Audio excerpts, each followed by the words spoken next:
Welcome to the Clear to Send podcast, a podcast about wireless engineering, where we educate you on Wi-Fi technology, talk about design tips, troubleshooting, interviews, and the tools. Here are your hosts, Roel and Francois. Hi guys, welcome to a brand new episode of the Clear to Send podcast. My name is Francois. I'm your co-host here of the Clear to Send podcast. I'm here this morning with Roel. Hey Roel, how are you? Hello, good morning. So today we're going to talk about the Wireless Broadband Alliance. It's very exciting. We've been wanting to record this episode for a little while now. So I'm actually very excited to record this and to introduce what the Wireless Broadband Alliance is to our audience. And to do that, we actually have the CEO of the Wireless Broadband Alliance with us, Tiago Rodrigues. Hey, Tiago, how are you doing? Hi, Francois. How are you? Thank you for having me on your show. Thank you. No problem. So, Tiago, you're from Portugal and you're the CEO of the Wireless Broadband Alliance. Why don't you introduce yourself to the audience? Just tell us, what you do, who you are, and also tell us how you got started with wireless. Yeah, so that's a quite interesting story. So, as you said, I'm based in Lisbon, Portugal.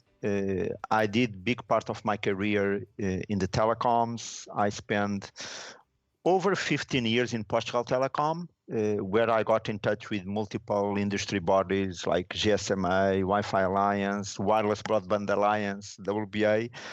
And I represented Portugal Telecom Group in the Alliance for quite some time, probably over 10 years as the main point of contact. Over time, I was invited to become part of the staff of WBA, and more recently last year, with a change of leadership, I was invited to become the CEO.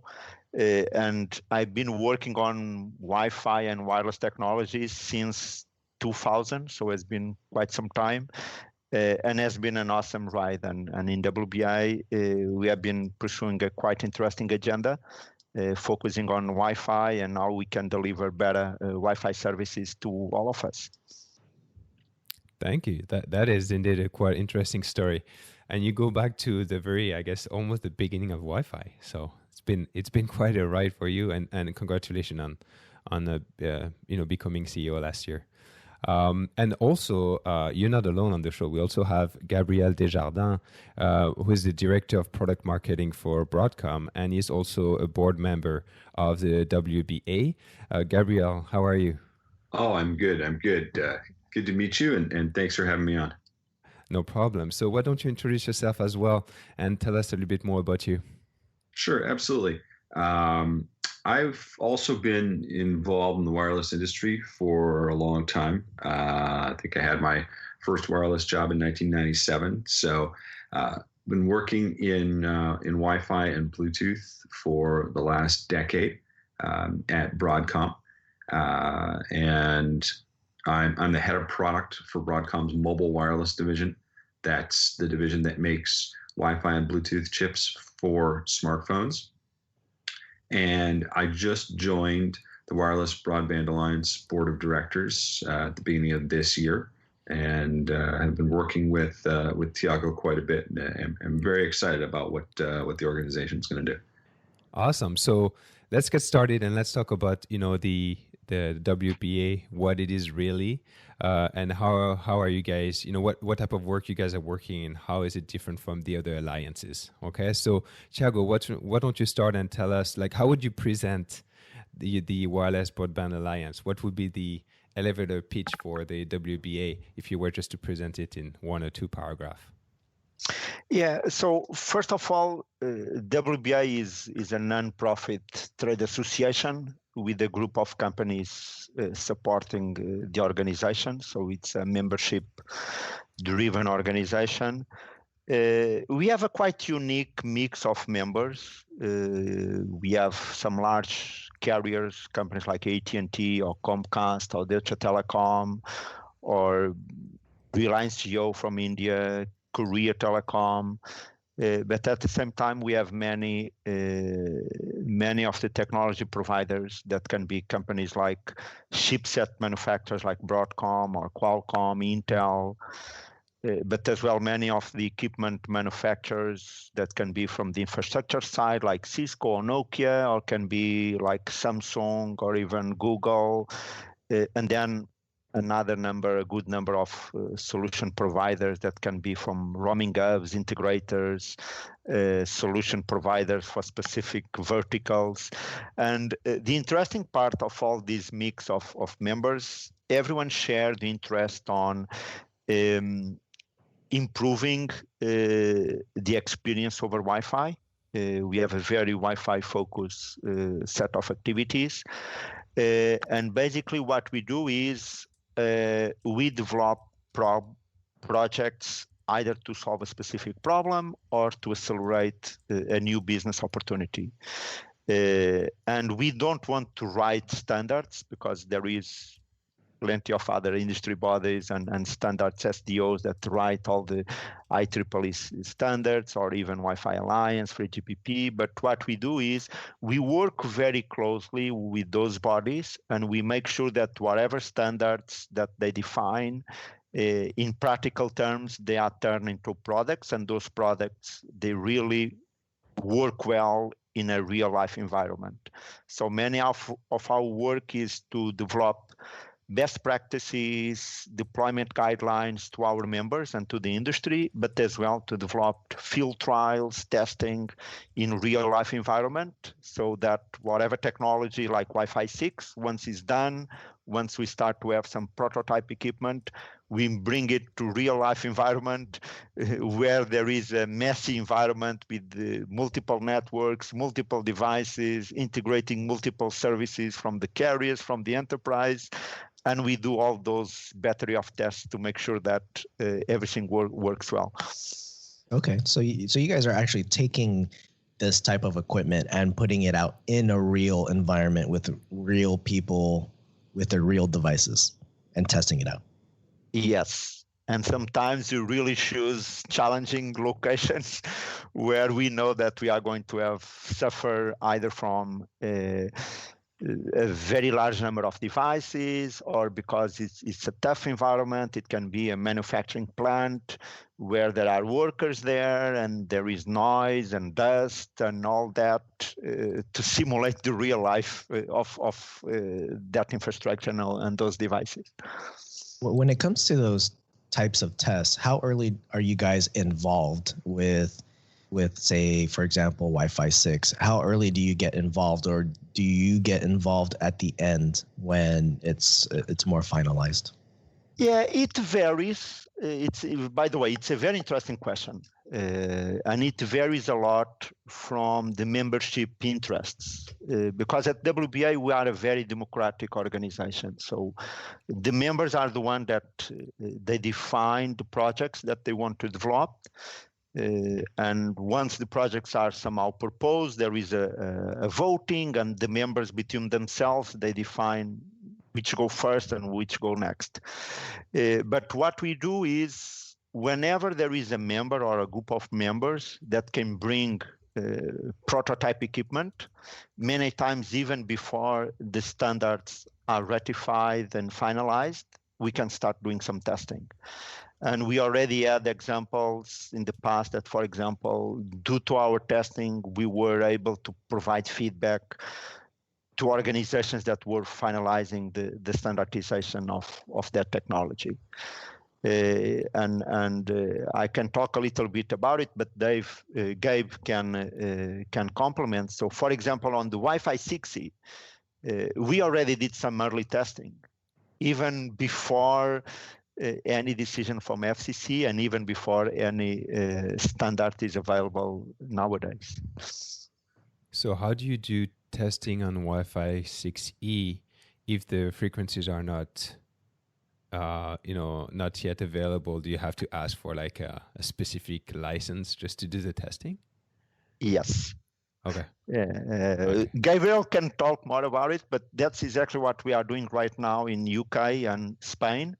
We are talking with the regulators and we are asking, can we have a specific temporary license for R&D type of activities, for somehow field trial testing on Wi-Fi 6E.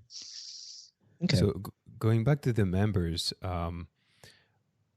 my question was more related to, how do you attract the members? How do you attract those big companies to be member of the Broadband Alliance? Because they could be doing their test, on their own, or they could be developing those documents on their own. So how do you attract the fact that they could be working together to move the industry forward? Yeah, it's really. I think one of the strengths of WBA is the ability to work in collaboration. And the feedback that we have from many of our members is the collaboration is very positive. So you don't need to go through the findings and go through whatever roads full of obstacles by yourself. So you can go with partners. And depending on the roadblocks that you see along the way, you can ask the help from the carriers, or you can ask the help from the device manufacturers, or you can ask the help from the chipset manufacturers. Because normally many of the issues that we encounter when we started to develop one technology, it touches different players. So many times one carrier can do testing by himself, but suddenly if he has a problem with one specific device, he needs to contact that device manufacturer. And then if he finds a problem with one AP manufacturer, he needs to contact that manufacturer. So if we are doing these tests all together since the beginning, so we are all contributing, and the debugging, the fine-tuning of the equipment and the configurations are much faster, rather than one by one trying to solve the problem by themselves and then reporting and try to finding the right persons to solve. It sometimes can be very time consuming, especially in very large corporations like, I don't know, Deutsche Telekom or Cisco or even Broadcom or Samsung. It can be very complex. Okay. On the membership, is it only for these companies to join that develop these products, or can individuals join as well, like someone like me or Francois? At the moment, it's only for companies, and we have different levels of membership depending on how deep you want to get involved in if you want more than one work stream, or depending on your interests. We have different types of membership, but mainly for corporations. Okay. And then at the end of this testing, or at the end of the project you guys work on, you come up with different documents, right? And then those documents will become available to all the members, and you also have some documents that are available publicly. Can you talk about, how you guys work and what type of deliverable you create and the target of these documents? Yeah, I can say that we work at the 3-layer approach. So the first layer is really to develop white papers, best practices documents to develop a specific technology or a specific service, deployment guidelines, so almost a step-by-step guide. Imagine if a carrier wants to deploy Wi-Fi calling services. Okay, what are the different architectures that he can pursue? So what is the type of equipment that he needs to enable on the network? We create those guidelines and those best practices. If the guidelines and best practices are not enough, we jump into a second layer that what we call the testing and field trials. So we develop the guidelines or the best practice to deploy a service, and the members believe, okay, the guide is not enough, let's go into field trials. So we go to the market, we bring as many manufacturers as possible, we bring the solutions providers, we test and the services or the technology as much as we can based on the requirements put it by the members. And normally, every time that we do this testing, we write a report at the end. There are a lot of very interesting findings that normally we feed back to the members, and that report becomes available normally to the members and in many cases to everyone. And then there is a third layer. When the field trials are not enough, we enter in some level of certification. But this is very rare that we enter in certification. So normally the field trials are good enough to validate all the requirements from the membership. And so when you become a member, I'm guessing you have to sign some sort of NDA because most of the work you're doing is very confidential. Yes, correct. Okay. So when you join the alliance, you have an IPR policy to secure all the confidentiality information. And then we have normally around 10 to 12 projects running in parallel. And then depending on your interest, you join one of the groups. So for example, now we have been working on a project about how Wi-Fi can help the connected vehicle story. So whenever our car stops in a parking or stays in our garage or it stays in the street in front of a Wi-Fi network or under the coverage of a Wi-Fi network, how the cars can somehow connect it to the Wi-Fi and benefit from that as well. Okay. And then for the, you touched upon the certification topic a little bit. So certification, you said, is the third step. What I was confused about when I was reading the website is, if we start to talk about certification, then how is the Wireless Broadband Alliance different from, let's say, the Wi-Fi Alliance or 3GPP? Yeah, that's why, in fact, we don't do a lot of certification. We just do it when we believe there is a gap, because you are right. So Wi-Fi Alliance is the main body to do any type of certification for Wi-Fi equipment. Okay, awesome. Okay. And then maybe, Gabe, you can talk about the documents a little bit more. What we wanted to know is who is behind the documents that you guys publish. We can take an example. For example, we can take you guys publish a document on, Wi-Fi deployment guidelines and best practices. So who would be behind this document? Would it be like some of the members or some of the people working for the members pitching in and working together on defining these documents? Yeah, so absolutely.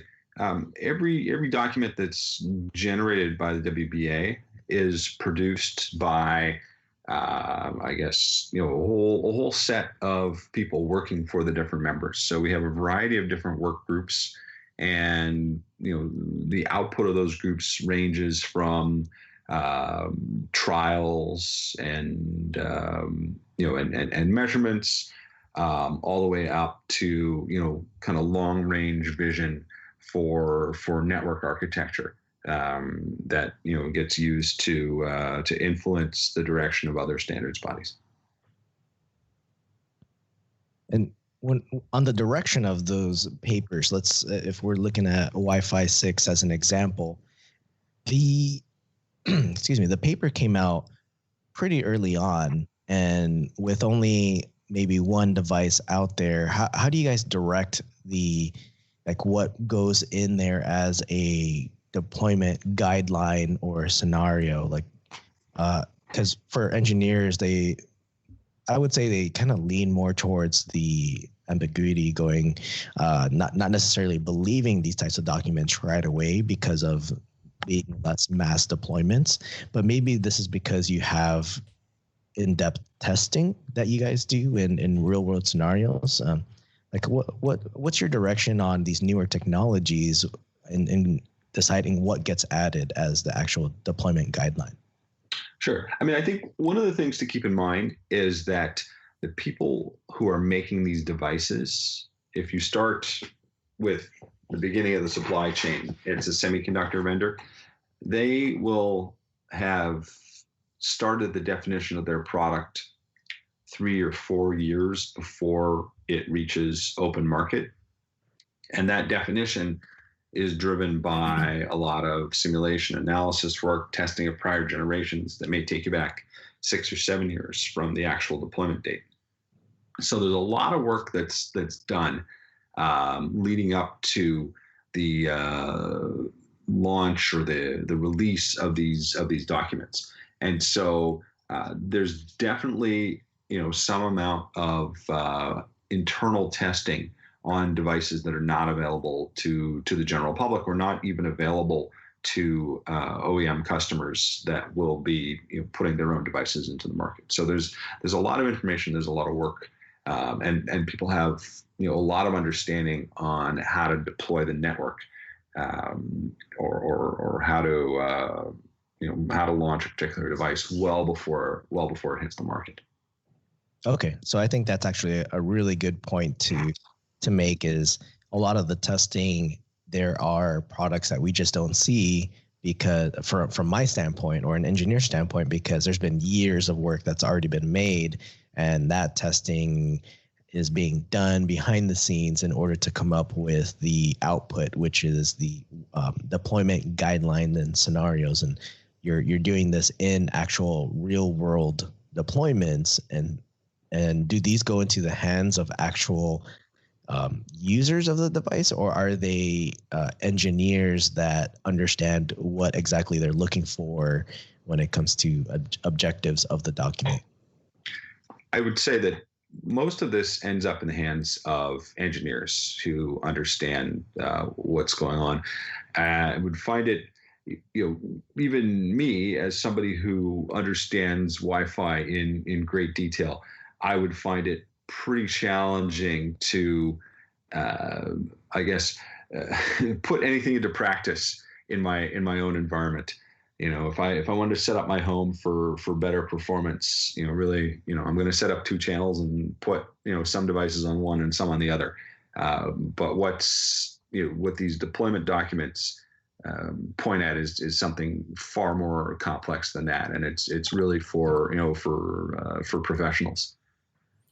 Yeah, and actually, when you look at the document for Wi-Fi 6, let me get the proper name. The name is Wi-Fi 6 Deployment Guidelines and Scenario. You're right. When you read the document, it's really focused for engineers. But what I liked about it is it actually gives you a sense of what you'll be able to achieve in the real world. Because sometimes when you read the documents from the IEEE or even from the Wi-Fi Alliance, they tend to sell you the pretty story. But in this document from WBA, they actually tell you what's possible in the real world right now, and what will work in a deployment. Well, what features will be useful maybe in the future, but not really right now. And it was a really good document to understand, how you could leverage Wi-Fi 6 today as you read the document. It's dated from 2019, but I think it's still accurate today. And on top of that, you guys go over the different deployment scenarios. So you have public venues, stadiums, residential, MDU, and smart cities, enterprise as well. So you don't have to read the whole document. Let's say you do enterprise Wi-Fi, that's all you do. You can just go straight to that after reading the guidelines, and you get a pretty good sense on how you should be, let's say, designing or configuring a Wi-Fi 6 network today. What I liked about it, just to add on top of that, is it gives you direct practical advice. Yeah, and I like that it is different types of deployments, because every deployment is very different, but you've kind of categorized them in a scenario, and where like Wi-Fi 6 would benefit in that type of scenario. Yeah, absolutely. I definitely I appreciate the feedback and the compliments. I think what we do definitely is sort of a mix of how to deploy something that's here right now, and then also showing the capabilities of something that will hit the market 1, 2, 3, 4, 5 years from now. And as Wi-Fi 6 is going to be more deployed coming years, what kind of documents do you guys see yourselves publishing in addition to the ones that are currently out? Like, is there going to be an addendum to an existing document? Maybe something has, you look at it and you go, it's not quite how it's actually working now. Do you make a modification, or are you guys planning to come out with newer documents on Wi-Fi 6? Well, I think that there's going to be a broad set of information that's going to come out. We kind of have an interesting dichotomy right now. We have Wi-Fi 6 and we have Wi-Fi 6E launching in the 6 gigahertz band. And the way that you deploy and the things you can do with those two different technology/bands are very different. So Wi-Fi 6 in the 5 gigahertz band, this is something that has a lot of tools to help you with capacity improvements in an existing band. Wi-Fi for the first time has a scheduler, and Nokia and Ericsson worked on cellular schedulers for the last 25 years in order to make them really, really good. This is a nascent technology in Wi-Fi, and I think as schedulers improve, you're going to see different information, different guidance on how to use and deploy Wi-Fi networks. And so that's Wi-Fi 6. But Wi-Fi 6E is essentially a completely new and different technology. It's greenfield technology in the 6 gigahertz band. There's no support for legacy devices. So every single device in the 6 gigahertz band is fully scheduled. So in a fully scheduled context versus coexistence with lots and lots of legacy devices, you have completely different behavior and different guidance. And so Wi-Fi 6E will certainly be providing very, very different information. Wi-Fi 6 in 5 gigahertz is going to look like a traditional Wi-Fi band. You're going to see a lot of phones, laptops connecting to residential and enterprise access points. In the 6 gigahertz band, you're going to see a whole new class of products. There's perhaps a dozen OEMs working on AR glasses, and those are going to run with Wi-Fi as their connection to their compute device. And so in the 6 gigahertz band, you'll see completely different requirements: high throughput, very low latency, very different efficiency requirements, because you simply don't have the overhead of legacy devices. So I anticipate, a really broad set of information that we're going to roll out to member companies and to interested engineers over the next few years. So right now you already have a document available that's called Understanding the Global Implication of Wi-Fi 6 and 6 gigahertz, but that was published in 2019. So when do you think we should be expecting an updated document on 6 gigahertz from you guys? Do you guys have any timelines? Yeah, I mean, I think it's very soon. The one thing is that Wi-Fi 6E and 6 gigahertz deployment, the state of the market, the state of the world is changing very rapidly. The FCC really made a decision to roll this out. They see massive economic value in opening up this spectrum to unlicensed devices. They don't see a lot of interference prospects. And we're very soon going to have a lot of real devices in the market rolling out in that band. There's a lot of indication that many countries are going to follow suit. So the UK probably leading, in Europe, the rest of the EU, Korea, Japan, Singapore, various countries in Latin America, Canada. We're going to see rapid deployment. And so I suspect that we need to wait a little while before we publish the definitive guide to Wi-Fi 6E, just because this market, this space, this regulatory regime is going to change so quickly. Probably need 12 months for the dust to settle and everyone to understand exactly how it can get used. Yeah, and you're right. Sorry, and technically speaking, some features will be available in the US and not used in other countries. Last week on the show, we were talking about AFC, for instance, and right now it's only focused for the US, like it's a US-based feature.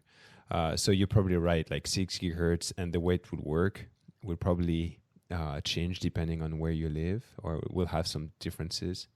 And AFC won't be available right away either, so we have knows how long that'll take for them to implement.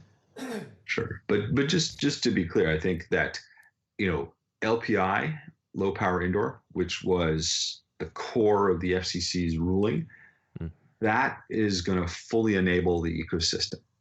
Everybody who today, who's doing what I'm doing, right? I have my laptop and my phone connected to my home wireless network.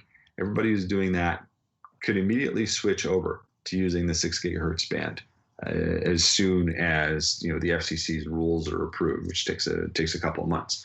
So LPI, that enables everything that we really need to do for the moment, and that'll enable it not just in the U.S. but in every other country that follows suit. AFC is an interesting thing, and it's a longer term thing.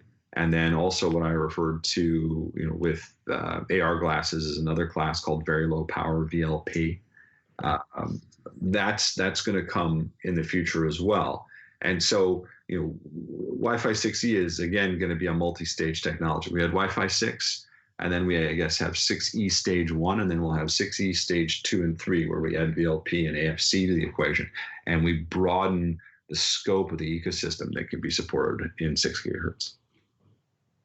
And from the trial perspective, are you guys testing Wi-Fi 6E right now, or do you have anything like to share with us? I've seen the the low latency and the high bandwidth. From your experience, what would be the the biggest improvement, I guess, of Wi-Fi 6E? So I got an experimental license for Wi-Fi 6E for a number of sites in the U.S. In late 2020. For your house? No, in late 20. No, these are not cheap licenses. Getting an individual a 6 gigahertz test license is non-trivial. You have to coordinate with all the other users in the spectrum, because your license technically allows you to walk around outdoors. That was one of the important innovations here, is to create this class of low power indoor that doesn't need a license. AFC is essentially a quick license grant. Anyways, we got 5 experimental licenses. We started working extensively with Wi-Fi 6E at different Broadcom locations. We worked with Intel to create interoperable demos between their Wi-Fi 6E technology and our Wi-Fi 6E technology. So we showed a whole different set of demos of the technology that we had. And one of the licenses that we got was for the FCC headquarters. We also presented this to the FCC commissioner, and it was very high impact there. So that was kind of the state where we were. Obviously, we've been slowed a little bit on our trials by the coronavirus issue, but we continue to work independently on all these things. I think, for me, one of the very important things about Wi-Fi 6E is that it has clear, immediate, obvious benefits that you can show with a very quick trial. When we did our Wi-Fi 6 trial in the UK in 2019, that was a very elaborate trial. It took a while to figure out what we were going to test.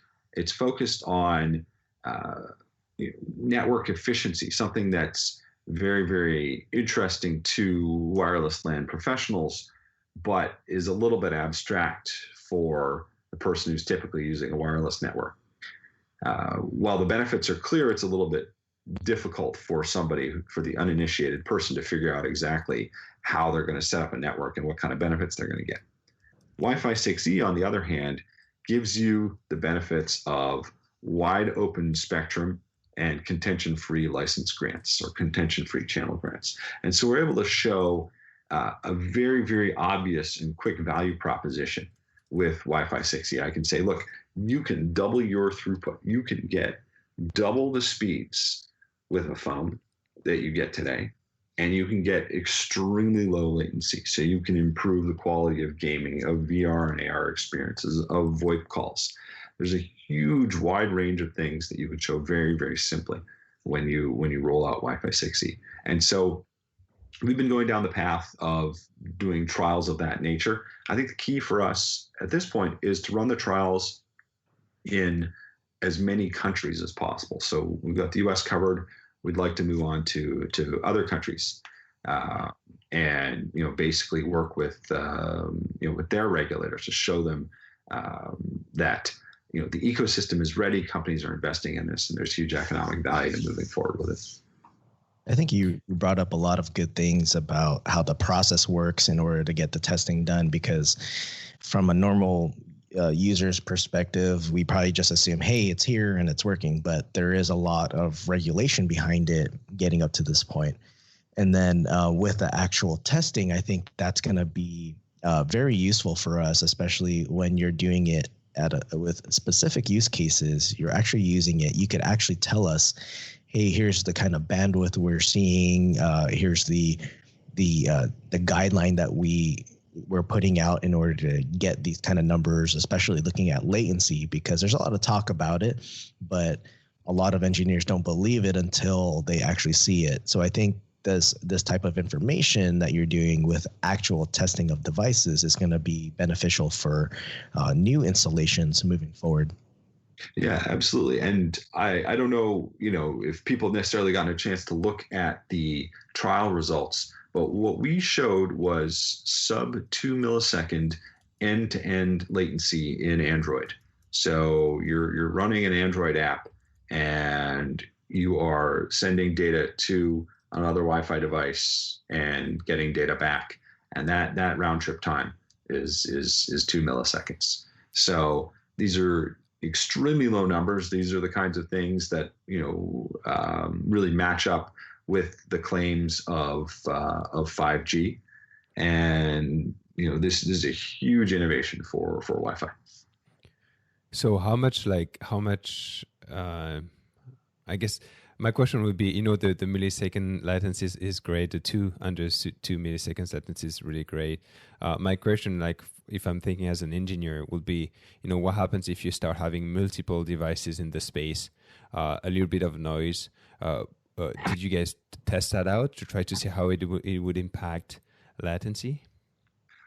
So one thing that I would point people to, we worked on a feature for low latency screen sharing.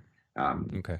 It's if you look at Apple's sidecar feature, that allows you to share a screen from say a Mac to an iPad, and then all the user interface, all the human interface on the iPad is sent back to the Mac. So you could essentially take, say, some kind of high-end graphics program or video editing program that's only available on Mac OS, and transfer it to your iPad and essentially use that Mac OS program on your iPad. So that's a feature that we that runs on Broadcom chips inside those devices, and that runs in the 5 gigahertz band, and it meets very, very, very good latency requirements, very low latency requirements, even in the presence of congestion. So there's something where we've established that user experience with over Wi-Fi for somebody using a stylus on a screen or a finger on a screen is good enough. Now that's not the same as the requirements for AR and VR, but obviously 5 gigahertz band has a lot more congestion. In 6 gigahertz, you are much more able to get a contention-free channel grid. Certainly in the near term, there's going to be very little congestion in that band, simply due to there being 0 devices, right? And as devices roll out, you're still going to see very, very little contention in that band. And so it'll take a while before there's any level of congestion. Once you get to the point where there's congestion, there are a number of things that can be done.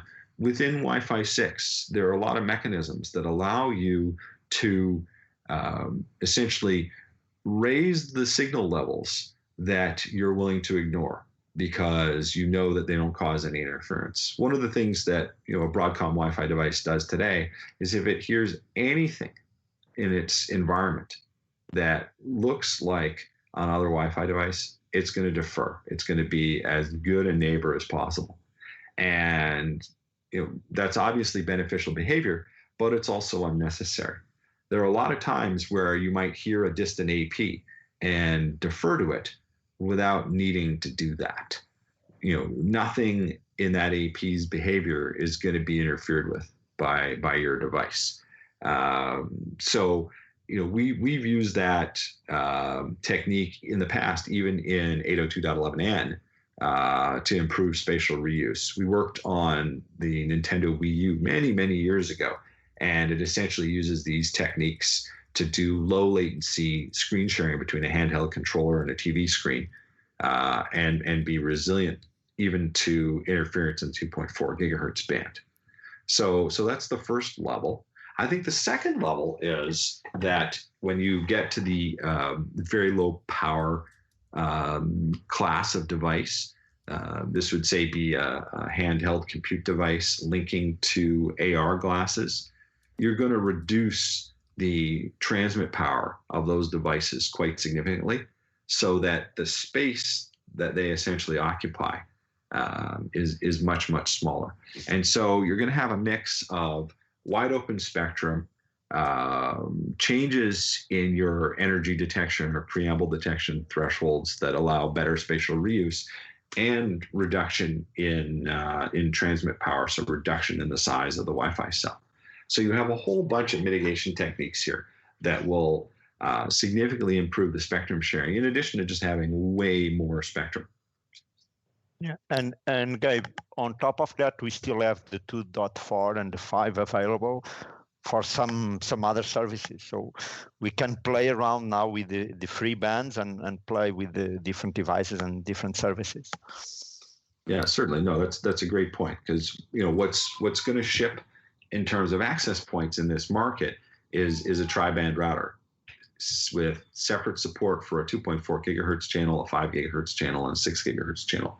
And so there's lots and lots of devices that don't have QoS requirements that'll get moved into the 2.4 and 5 bands. Yeah, I think that's a really good point to make. And since we're starting fresh on 6 gigahertz and only Wi-Fi 6 devices, or I guess Wi-Fi 6E devices will be allowed, it allows us to, from the technical standpoint, allowed us to, to introduce all the mechanism you talked about to make it more efficient and reach those latency goals. All right, so what I wanted to do right now, before we finish the episode, I want you to talk a little bit about open roaming. So maybe Tiago, you can talk to us about open roaming and how the WBA decided to take on the project. So can you tell us about how all of that worked, and then can you tell us about the future of open roaming and what you guys are thinking of doing with it? Yeah, sure. So open roaming is another very strong area of work for the Alliance. We have been working on this initiative for more than 1 year. We work very closely with Cisco. In fact, Cisco was one of the companies that somehow developed open roaming. And basically, open roaming is a federation of networks and a federation of identity providers. And what we want to change in the world basically is the way that we connect to public Wi-Fi and to guest Wi-Fi networks. So I believe all of us, we already saw this pain that we have whenever we go to a coffee shop, we go to a restaurant, to a stadium, and someone requests us to do the onboarding, and we need to put our name or our email or connect with Facebook or put some kind of credentials, and then we move to another street, to another bar or restaurant, and suddenly we need to do everything again. So we really want to harmonize the user experience with the open roaming, and regardless of the network that you go, you should connect automatically. And you could use any type of credential. It can be from your carrier, it can be from your airline, it can be from your home broadband provider, it can be from your preferred shopping mall or your retail shop that provides you some kind of credential that you can use on Wi-Fi. And that is the goal that we want to pursue, and we want to change the way that all of us, we connect to public Wi-Fi and make it completely seamless for everyone. And once the onboarding and connection to Wi-Fi is solved, it just opens a significant opportunity for added value services, either fidelization services, loyalty points, any type of services that can be done on top of the connectivity once the connectivity is available. Are you going to try to work with the vendors to see if they could have easy way to implement it on their equipment and try to have everyone on board? I know it's not easy, but yes, we are talking with our members that are IP manufacturers, so Cisco, Aruba HP, CommScope, Ruckus Networks, and we are discussing different models how to implement open roaming. And one of them, definitely, it could be an easy feature that is on the configuration panel of any controller or even any standalone AP that we just click and basically it's on. And because open roaming is based on passpoint, doesn't matter the name of the SSID. You just click, you connect it, you activate it, and you can give whatever name you want to the SSID, and you are part of open roaming. Yeah, I think it would help the adoption because today, if you want to do a passpoint, configure passpoint, hotspot 2.0, or whatever you want to call it, it's a little bit of work, and it's not as easy as just turning the Wi-Fi on. So if you guys find a way to make it easier, or just enabling the open roaming, and then maybe choosing, you have a drop down where you can just choose your identity providers that you want to work with, and then call it a day. I think that would increase the adoption of open roaming. I really love the open roaming or idea of seamless roaming, especially if it's done in a secure way, right? It will be mimicking the cellular, the way we connect to cellular network, and it would be easier for everyone. Hopefully we have more momentum around that technology, and more people start using it. Yeah, that's the goal. The goal is to move and bring all those public networks that they provide many times, even free access or even unmanaged access. Yeah, bring them to open roaming, make sure that they deliver a security experience to their customers, even if it's free or paid, doesn't matter. But getting everyone connected in a secure way. And even anyone that is connected can be somehow using a credential from a trusted party. As I said, can be a carrier, it can be loyalty points type of entities, can be internet provider, can be anyone that can have a database of customers or users, and somehow I want to provide free access to my customers. Or I can somehow give Wi-Fi to them, and they become part of open roaming. So Cisco started to work on the technology at first, and then you guys, took on the project. Does it mean that you guys will have some sort of servers handling all the requests or handling the database or something? Some kind of. So the idea was we wanted to park the open roaming is a completely neutral and independent organization. So not to be managed by a specific vendor or a specific carrier. Let's put it this way. So everyone agreed to put it in WBA. WBA will manage the infrastructure at a high level, where we have a centralized database knowing all the networks that are part of the federation and all the identity providers. But on the day-to-day flows of requests for authentication, that will not pass by WBA infrastructure. So that's between the identity providers and the network. So they will auto-discover themselves. And once they do a handshaking, the users automatically start to connect between them.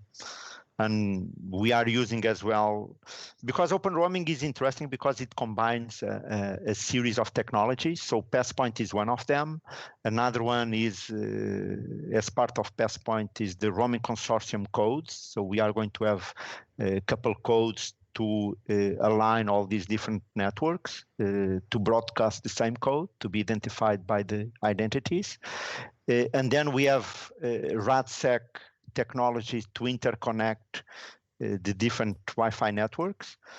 And then we have a dynamic mechanisms that identities and the networks, they can discover themselves automatically and do the roaming without the need of having, let's say, the typical telecoms roaming agreement that I have 100 pages contract and I have to sign the contract, all that. So we want to make all that online, and people join the federation and they define their requirements, and anyone that matches those requirements can immediately start working together. Awesome. A lot of things. It sounds like you guys need to write a document about it. Yeah. All right. So we're going to close this episode. Obviously, the Wireless Broadband Alliance is not only about Wi-Fi. You guys also work on the 5G. So maybe we can talk about that another time. So where would you direct people if they want to learn more about the WBA? Yeah, definitely go to our website, www.wballiance.com. That's where we have the majority of our programs, projects. You can send us immediately questions about it, and you can see the different members and all the active project. That for me is the most interesting part to get involved on this technical work. Awesome, and we'll put a link to the website in the show notes on our website, cleartosend.net. You'll see for this episode the show notes, and we'll put a couple of links. Actually, we'll put the links to the website and also a link of a couple of documents you guys created and we covered during this episode. Thank you very much for your time, Tiago and Gabe. Thank you very much for coming on the show. We'll look forward to talking to you again in the future. Maybe we can do a follow-up episode focusing on some of the topics we briefly talked about today. Yeah, thank you so much, Francois. Yeah, Rowell, thank you so much. Great time. Yeah, thank you for joining us. Thanks. Yeah, thanks for having us. Really appreciate it, and super excited to come back and talk to you about how Wi-Fi is going to be the backbone of 5G services. Oh wow, okay. That would be awesome. Right, thank you guys. So you listening, hopefully you learn a few things about the WBA. I would encourage you to take a look at the document they produce, and then let us know what you learned reading those documents on Twitter or in the comments on the podcast podcast Thank you very much for listening. Have a good week, and we'll catch with you next week on the next episode. Thank you. Bye bye. Thank you so much. Bye bye.